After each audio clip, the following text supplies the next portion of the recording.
Bonjour, bienvenue, je m'apprête à faire le signe, je le découvre avec vous. Scorpion. Scorpio, let's roll, baby, let's roll. Pour les petits scorpions, pour la fin du mois de février, qu'est-ce que le tarot a à nous dire? Donc là, c'est votre vie professionnelle et matérielle. Et ensuite, on ira voir le sentimental. Je vous montre les cartes, pas d'inquiétude. On va déjà découvrir ce que ça a à nous dire. Et évidemment, en mars, il y aura l'horoscope aussi qui arrivera d'ici début mars.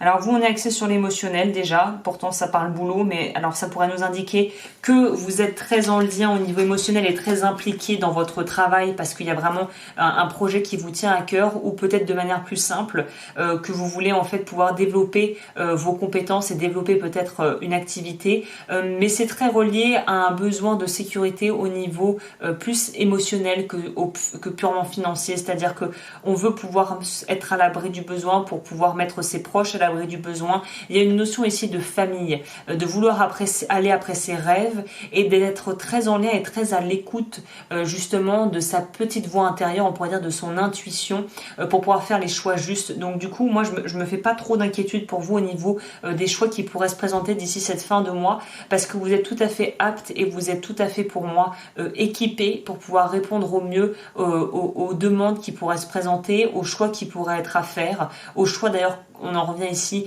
qui pourrait impliquer pour moi, j'ai l'impression, la famille, ou en tout cas de l'ordre de la création de quelque chose qui vous tient particulièrement à cœur et qui est vraiment une donnée significative à prendre en compte ce mois-ci. On est très dans de l'émotionnel ici, tout de même.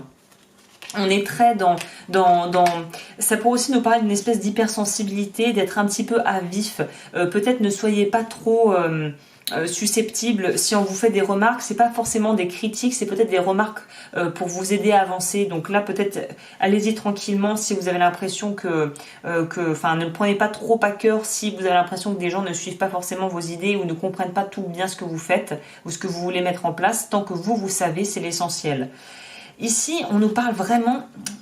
C'est dingue parce que ça nous parle vraiment de rapprochement au niveau plus sentimental, ou de vouloir proposer quelque chose à une personne en ayant des sentiments pour cette personne, de vouloir vouloir collaborer dans un projet, vouloir se rapprocher de quelqu'un, mais pour des motifs qui ne sont pas uniquement de l'ordre du travail et du développement d'une carrière ou de finances. Il y a quelque chose vraiment de l'ordre de...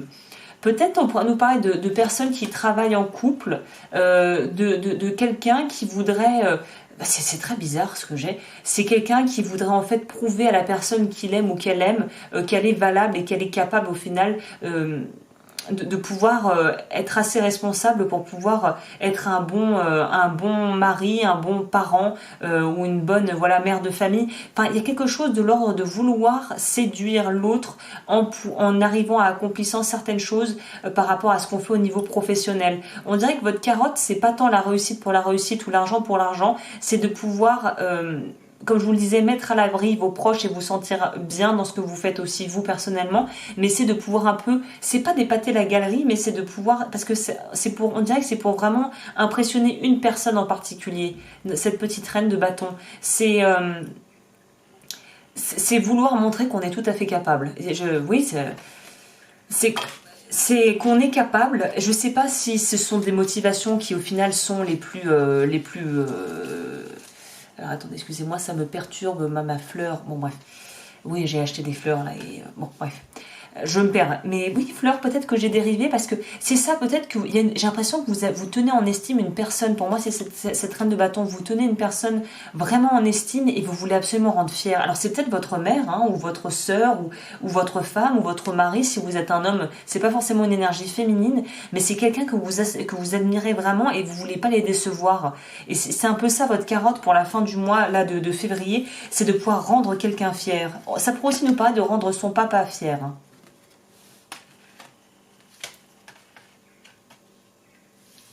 Je vais demander. J'ai demandé professionnel, il me sort un truc qui est pas. Où pour moi, il y a très peu de votre vie professionnelle qui ressort de ça. Je vais clarifier, je vais demander clarification, on va en prendre 2 en plus.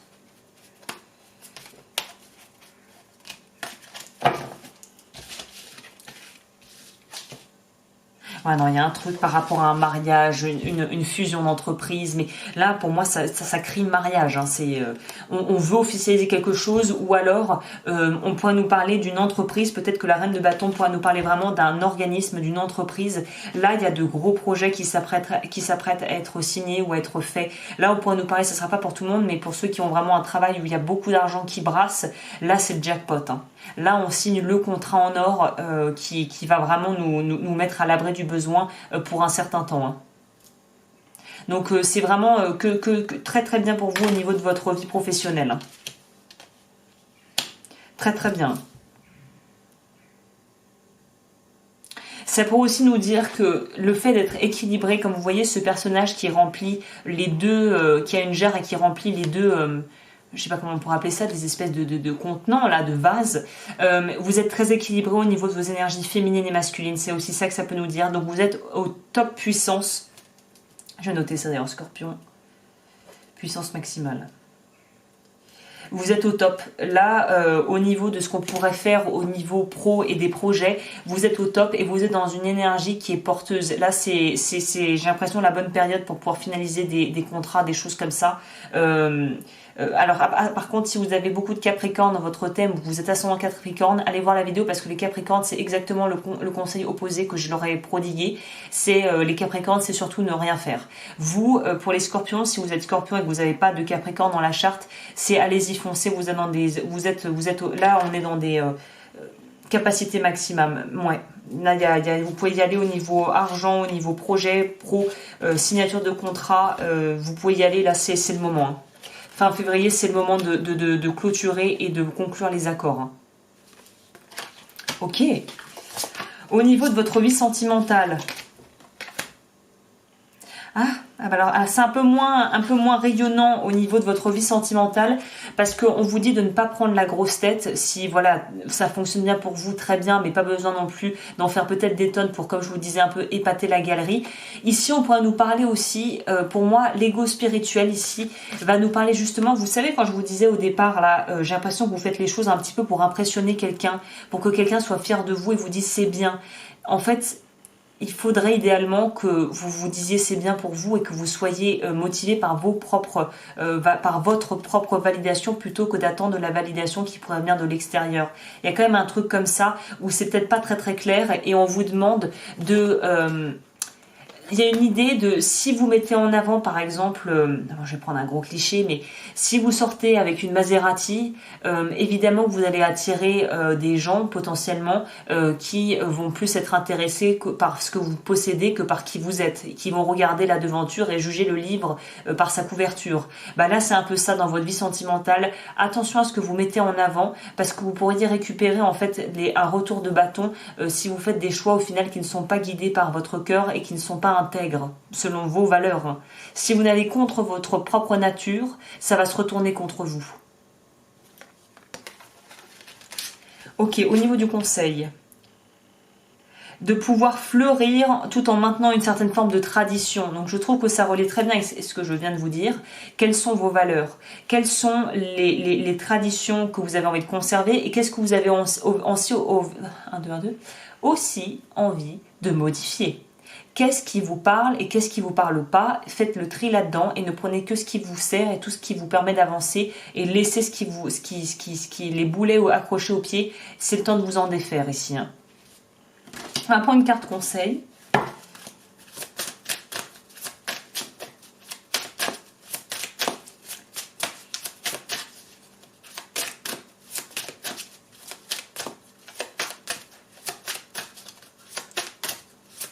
Oui, on pourrait nous dire aussi que n'allez pas vouloir faire les choses juste pour pouvoir, justement, en vous comparant aux autres. Faites-le pour vous. Ce que les autres font, vous vous en foutez, c'est pas votre problème.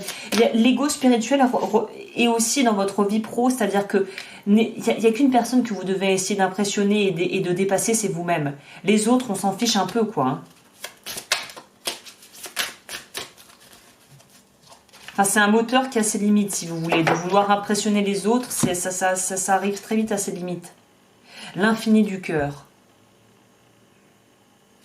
On va dire ça pour vous donner des conseils, peut-être, s'il y a quelque chose pour vous.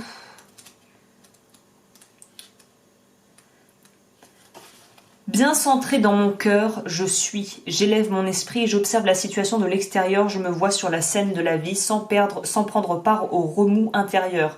Quand la vie te semble morose et que tes idées noires t'assaillent, quand ton quotidien te pèse et que tu ne trouves plus la motivation pour avancer, il est temps de changer ta manière de voir le monde et les événements dans ta vie.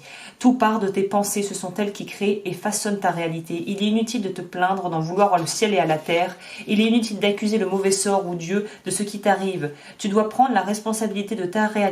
Bonne nouvelle, tu peux changer cette réalité qui ne te convient plus. Quand un événement ou une situation t'échappe, te fait mal ou te rend morose, plutôt que de laisser ces énergies perturbatrices envahir ton cœur, il est important d'élever ton esprit. Ce faisant, c'est comme si tu observais un film dont tu es l'acteur principal.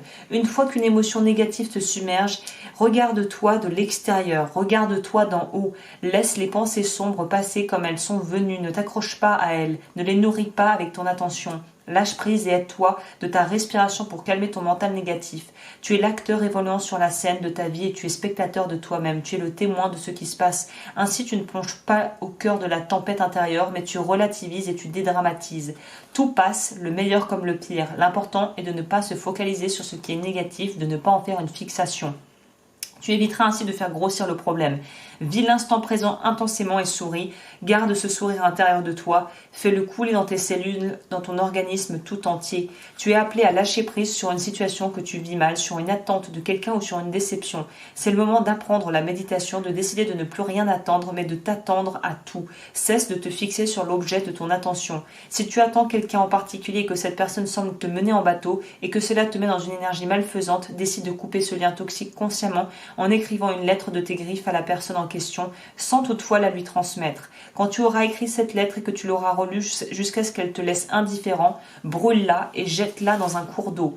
Une personne inconnue va entrer dans ta vie pour t'exprimer des valeurs et des sentiments sincères que personne ne t'a jamais exprimés. Le meilleur est à venir, sois réceptif.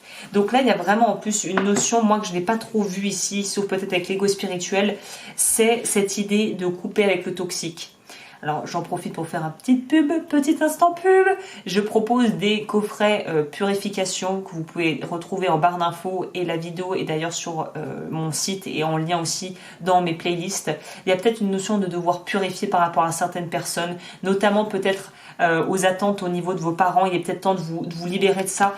On pourrait, c'est vrai, j'avais pas vu cette option, mais maintenant je vous le dis que maintenant que j'ai lu ça, cet empereur ou cette reine de bâton, ça peut être un ex ou quelqu'un de votre passé avec qui vous avez peut-être encore une forme de contentieux et vous voulez leur prouver t'as tort, regarde je vais te montrer que t'as tort et vous vous évertuez en fait et vous vous essoufflez à vouloir leur prouver qu'ils ont tort, mais au final eux ils font leur vie et ils continuent. C'est vous qui restez accroché à des mauvais ressentiments et des souvenirs qui sont douloureux parce que peut-être que votre ego a été vraiment mis à mal. Là on vous dit ce système de vouloir prouver à l'autre que je vais y arriver gna gna gna, juste pour le prouver que je peux le faire. On part de quelque chose d'égotique qui n'est pas un bon terreau fertile pour faire pousser quoi que ce soit en fait. C'est ça qu'on vous dit ici pour vous.